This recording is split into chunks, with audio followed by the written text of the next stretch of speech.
तो एक बार पुनः स्वागत है दोस्तों आप लोग का हमारे चैनल पर। दोस्तों आज हम फिर से छत्तीसगढ़ में एकदम नई भर्ती को लेकर, जो कि हाल ही में यहाँ भर्ती निकला हुआ है और उसको लेकर हम लोग जो यहाँ पर उपस्थित हुए हैं। ठीक है, और यह जो भर्ती है दोस्तों वह है महिला एवं बाल विकास की तरफ से है, जिला नारायणपुर की तरफ से है। और इस वीडियो के माध्यम से दोस्तों आज हम सभी चीज़ों के बारे में इसमें विस्तार पूर्वक चर्चा करने वाले हैं। तो ये भर्ती देख सकते हैं दोस्तों आप, कार्यालय महिला एवं बाल विकास विभाग जिला नारायणपुर। संविदा भर्ती हेतु विज्ञापन जिला स्तरीय सखी निवास केंद्र की तरफ से यहाँ निकाला गया है। और यहाँ पे मैं आगे से बताऊँ, मिशन शक्ति के अंतर्गत आने वाली समस्त योजनाओं के क्रियान्वयन हेतु जिले में सखी निवास स्थापित किए जाने हेतु स्वीकृति प्राप्त हुई है। इस हेतु जिला में योजना अंतर्गत भारत शासन के निर्देशानुसार संविदा एकमुश्त वेतन के कुल 8 पदों का प्रावधान है। उक्त पदों की पूर्ति किए जाने हेतु दिए गए निर्देश के अनुपालन में संलग्न तालिका में दर्शाए विवरण के अनुरूप योग्यता धारित करने वाले अभ्यर्थियों को दिनांक 26/12/2025 से 9/1/2026 तक आवेदन पत्र के माध्यम से महिला एवं बाल विकास अधिकारी महिला एवं बाल विकास विभाग कलेक्ट्रेट के सामने जिला नारायणपुर छत्तीसगढ़ में आमंत्रित किया जाता है। तो यहाँ पर देख सकते हैं चयन हेतु अर्हताएं एवं मापदंड यहाँ पे दिए गए हैं। भारत शासन के मिशन शक्ति के नवीन दिशा निर्देशानुसार सखी निवास स्वीकृति क्षमता 50 हेतु 8 पद स्वीकृति किए गए हैं। प्रति सखी निवास हेतु पद संरचना पर वित्त विभाग से स्वीकृति एकमुश्त वेतन का विवरण निम्नानुसार है। ठीक है, और यहाँ पर जो जिस पद निकाला गया है उसका विवरण आज हम देखने वाले हैं। चलिए विवरण देखते हैं। पहला प्रबंधक, जिसकी पद की संख्या है 1 और इसका निर्धारित मासिक वेतन है 18,420 रुपये और यह लेवल 6 का वेतन रहेगा।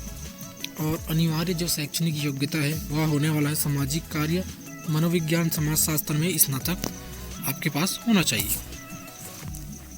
अगला है दोस्तों, दूसरा है वार्डन, जिसके 1 पद निकाला गया है और इसमें जो मासिक वेतन होने वाला है वह है 14,200 रुपये और इसके 4 पद निकाले गए हैं और इसमें किसी भी विषय में आपको स्नातक पास होना चाहिए। ठीक है, और तीसरा है दोस्तों केयर टेकर, जिसके 3 पद हैं और इसका जो लिखा गया है 5,766 रुपये गुणित 3 अर्धकालीन सेवा प्रदाता। ठीक है, जिसके 1 पद निकाला गया है। किसी मान्यताप्राप्त बोर्ड से शिक्षण संस्था से हायर सेकेंडरी 10वीं और 12वीं उत्तीर्ण होंगे फिर भी आप इसमें आवेदन कर सकते हैं। और चौथा है दोस्तों सुरक्षा गार्ड चौकीदार के लिए, जिसके 3 पद निकाले गए हैं और यह 11,360 रुपये और गुणित 3 ऐसा लिखा है इसमें, जिसके 1 पद हैं और ये इसका मासिक वेतन होने वाला है। और इसमें जो शैक्षणिक योग्यता होने वाला है वह है आउटसोर्सिंग सर्विस से पद भरा किया जाएगा। ठीक है,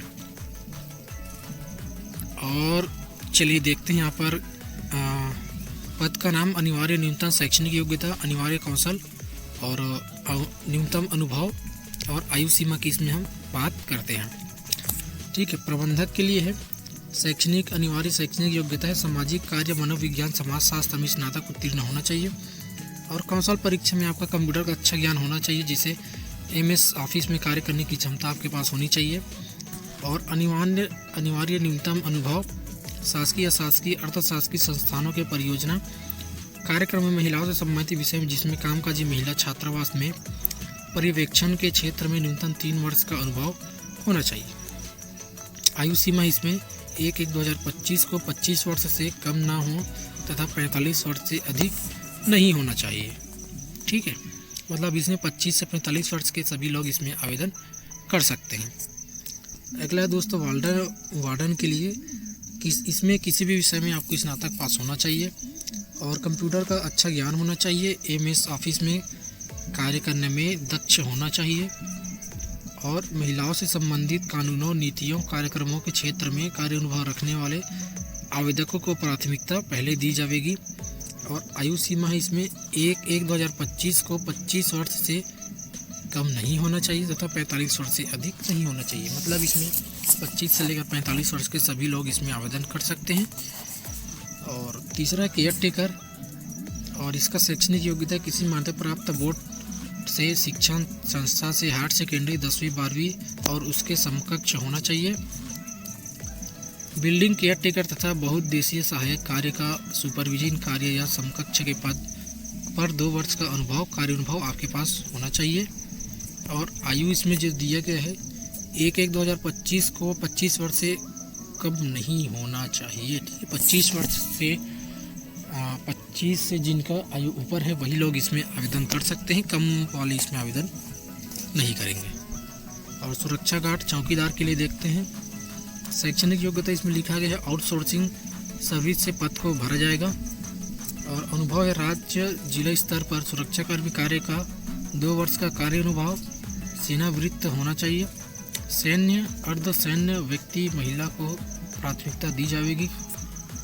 आयु 1/1/2025 को 25 वर्ष से कम नहीं होना चाहिए। ठीक है, जिनका 1/1/2025 को 25 वर्ष से कम है उनका आयु, तो वह इसमें जो है आयु जो है इसमें आवेदन नहीं कर पाएंगे। और सबसे बड़ी बात इसमें यह है दोस्तों कि सखी निवास में समस्त कर्मचारी महिलाएं होंगे। ठीक है, सखी निवास में संचालन हेतु कर्मचारियों की शैक्षणिक योग्यता किसी भी स्थिति में शिथिल नहीं किया जाएगा। संस्था में संविदाधार कर्मचारी की नियुक्ति के पूर्व चरित्र अन्य संबंधित सत्यापन पुलिस विभाग के द्वारा किया जाना आवश्यक है। उपरोक्त कर्मचारियों के एकमुश्त वेतन भारत सरकार द्वारा निर्धारित सीमा एवं निर्देश के अनुसार है तथा भविष्य में भारत शासन द्वारा इनमें वृद्धि किए जाने पर इन्हें वृद्धि अनुसार एकमुश्त वेतन दिया जाएगा। भारत शासन द्वारा योजना अंतर्गत निर्धारित प्रति सखी निवास हेतु प्रत्येक पद पर वार्षिक व्यय राशि 10.8 लाख रुपए के सीमा के भीतर होने वाला है। और इसमें बात करते हैं दोस्तों वेतन भत्ते एवं सुविधाओं का विवरण। सखी निवास हेतु निर्धारित एकमुश्त वेतन पर भारत शासन द्वारा दी जा रही सहायता तक यह पद स्वीकृति है तथा अन्य सुविधाएं अवकाश यात्रा भत्ता व्यय एवं वेतन भारत शासन द्वारा वित्तीय सीमा के भीतर छत्तीसगढ़ राज्य में गठित राज्य सुविधा भर्ती के अनुसार होगा। यह पद योजना के पद हैं, अतः विभागीय सेटअप में शामिल नहीं किया जाएगा, अपितु योजना का संचालन भारत सरकार के निर्देशानुसार सुविधा भर्ती अवधि तक तथा निर्धारित सुविधा वेतन पर होंगे। पद हेतु वेतन संबंधी का विवरण 01A की सारणी में क्रमांक 04 में उल्लेखित है तथा योजना अवधि में नियुक्त कर्मचारियों को एकमुश्त वेतन देय होगा। संविदा वेतन के अतिरिक्त कोई अन्य वेतन भत्ता की प्राप्तता नहीं होगी। ठीक है,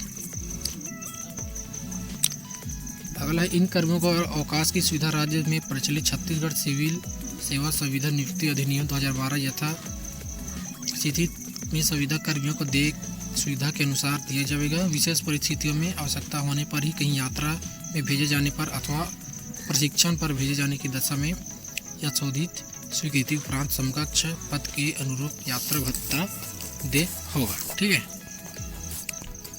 और इसमें जो है बहुत सारे दिशा निर्देश दिए गए और नियुक्ति की प्रक्रिया भी दिए गए हैं। चलिए मैं आपको लास्ट में दिखाऊं, नीचे से आपको ऊपर की ओर। और यह है दोस्तों आवेदन पत्र का प्रारूप जिसमें आपको भरकर आवेदन करना है। ठीक है, और जिस पते पर आपको समझ लीजिए ये लिफाफा है ना, और इस लिफाफे में जो आपको पता भेजना है वह ये है। ठीक है, प्रति जिला कार्यक्रम अधिकारी महिला बाल विकास विभाग जिला नारायणपुर लिख देना है छत्तीसगढ़ और पिन कोड डाल देना है। इस पते को दोस्तों आपको इस तरफ लिखना है यहाँ पे। ठीक है, अब आवेदित पद का नाम लिखना है दोस्तों। ठीक है, जिस पद के लिए आप आवेदन करना चाहते हैं जिसके बारे में अभी बताया, तो उस पद को आपको यहाँ पे लिख देना है।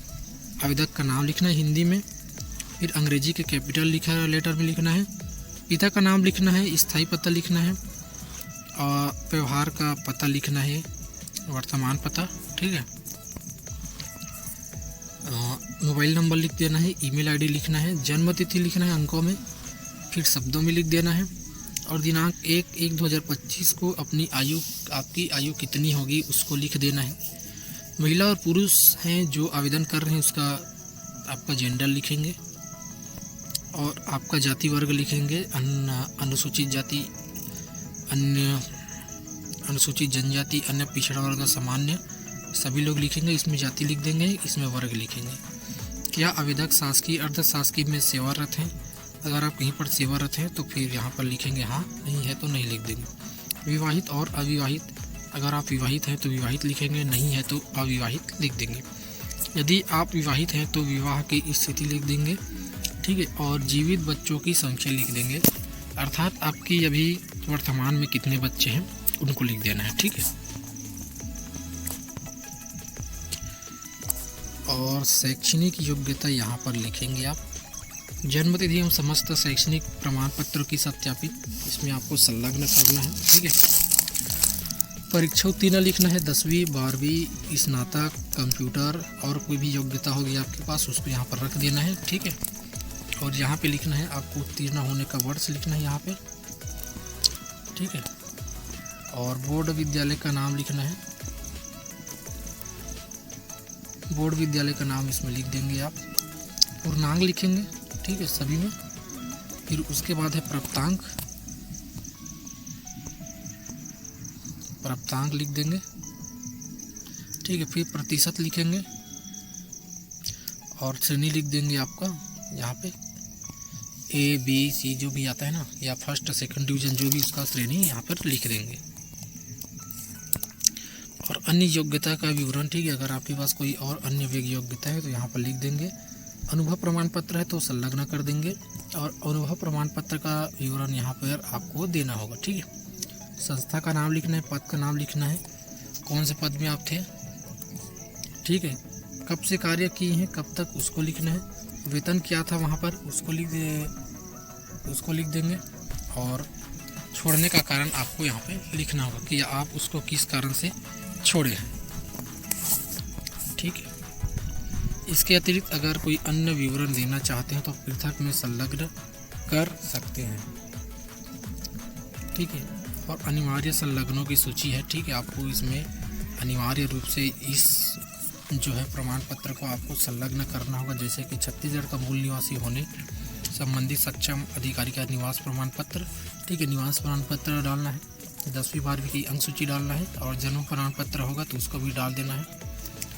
और आरक्षित वर्ग अभ्यर्थी सक्षम अधिकारी द्वारा स्थायी जाति प्रमाण पत्र संलग्न करेंगे। जाति प्रमाण पत्र आपको संलग्न करना है। 12वीं की अंक सूची रखना है, स्नातक की अंक सूची, स्नातकोत्तर की अंक सूची इसमें ऐड करना है। पद के अनुरूप आवश्यक होने पर व्यावसायिक पाठ्यक्रम का प्रमाण पत्र, पद अनुरूप आवश्यक होने पर विज्ञापन अनुसार निर्धारित अवधि का अनुभव प्रमाण पत्र लिखना है। और इसके अलावा और अगर आप कुछ और संलग्न करना चाहते हैं तो इसमें आप कर सकते हैं, ठीक है। जैसे रोजगार पंजीयन हो गया, NCC हो गया, NSS हो गया, तो उसको आप संलग्न कर सकते हैं। यहाँ पर आपका साइन कर देना है, आवेदक का नाम लिख देना है, ठीक है। और यह दोस्तों घोषणा पत्र, ठीक है। मैं एतद द्वारा घोषणा करता हूँ कि इस पत्र में दिए गए समस्त विवरण तथा संलग्न अभिलेख मेरी अधिकतम जानकारी और विश्वास के अनुसार सत्य है।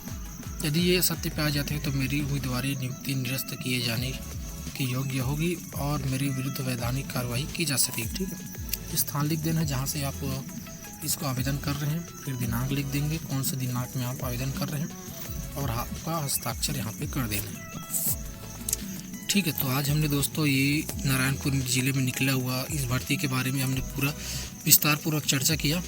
तो दोस्तों आज के लिए इस वीडियो में इतना ही, और हम जल्दी हम एक नई भर्ती को लेकर पुनः उपस्थित होंगे। अगर वीडियो अच्छा लगा होगा दोस्तों लाइक कीजिए, शेयर कीजिए और बिल्कुल से सब्सक्राइब कीजिएगा, ठीक है। और अपने दोस्त के पास भी शेयर कीजिएगा जिनके पास यह योग्यता होगा, ताकि किसी के काम यह वीडियो आ सके और किसी का नौकरी लग जाए, ठीक है। तो मिलते हैं दोस्तों नेक्स्ट वीडियो में, तब तक के लिए धन्यवाद।